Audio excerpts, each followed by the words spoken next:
What's going on, YouTube? Johnny here, reporting from Siem Reap, Cambodia. Yeah, I just wanted to make a short video about my first impressions of Siem Reap.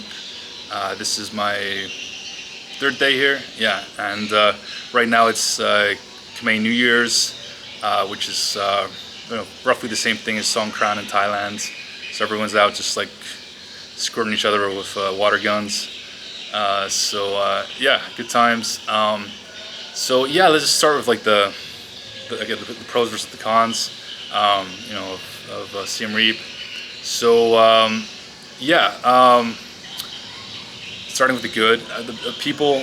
I mean, everyone in Cambodia, I've noticed, are super warm and friendly. Like if you say hello to someone here, you're gonna get a genuine smile and hello back. The English levels are very good. Everyone here in Siem Reap seems to be able to speak some English. Often almost or pretty fluent. Let's see what else. I think the town is pretty well built, like from an infrastructure perspective. Apparently that's kind of a new development. Like during the pandemic, they really built up the roads, so you use some really nice, wide, kind of broad roads here in Siem Reap. It's far less congested than what you would see in Phnom Penh.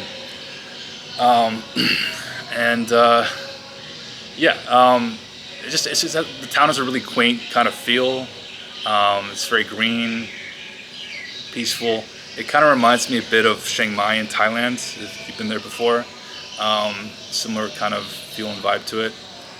And then let's just kind of go into some of the negatives, or not so good things. I'm not sure whether this is due to it being Khmer New Year's or just because we've had a pandemic, for the last 2 years and everything was closed. But it seems like a lot of restaurants and businesses are shut here or out of business. I can tell that the tourism industry here was really heavily hit. That's kind of the main negative right now, is just you can tell that things aren't what they used to be.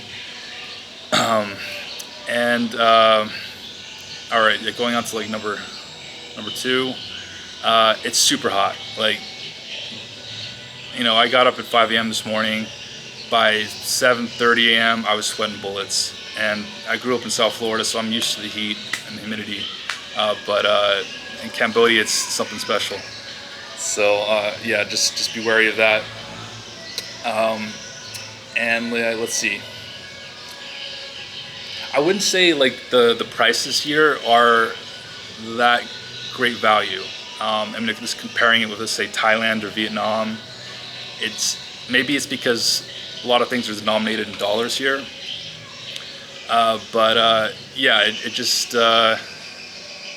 It can feel a little bit pricey, for what you're getting sometimes, whether that be with food or accommodation.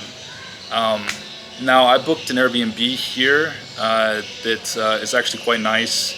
I'm paying about $200 with fees for the week on Airbnb. And Eric can kind of give you guys a tour around. So let me fix the tripod here. I got a room right here, the porch, right in front of the pool. It's a saltwater pool. It's really nice. Did some laps this morning. Here, if I can kind of step out this way.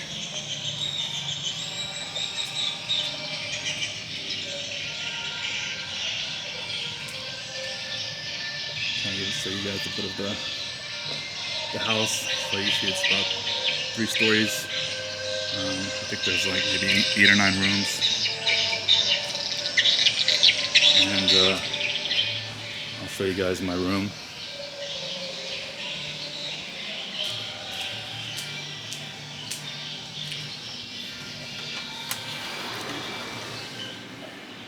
So yeah, pretty decent living room, couch, smart TV, kitchen. Nothing fancy. There's a convection stove there. Let's see. decent bathroom, king size bed. Sorry for the mess. So yeah, I mean, all in all, no complaints really. It's yeah, it's been a good experience as far as the Airbnb. The owner's a French guy, super nice. So yeah, that's all good. But yeah, going back to Siem Reap. Sorry, let me adjust the screen here so I can see. Yeah, I heard so many people kind of raving about it, and how nice it was, and I knew it was a big hangout for big expat hangout. A lot of foreigners that moved here, and yeah, it's like, I don't know. I wasn't here before the pandemic, so it's the kind of thing I don't know what it was like back then. But it just seems to me like it's been a bit overhyped. Yeah, just being honest. And yeah, it's just the tourism infrastructure, when you compare it with what you have in Thailand and Vietnam, it's just not there. Like, I mean, there's this, for instance, like I've had the hardest time just renting a motorbike. Again, part of that's due to being the Khmer New Year's, but it shouldn't be that hard to rent a motorbike. It's a pretty basic service.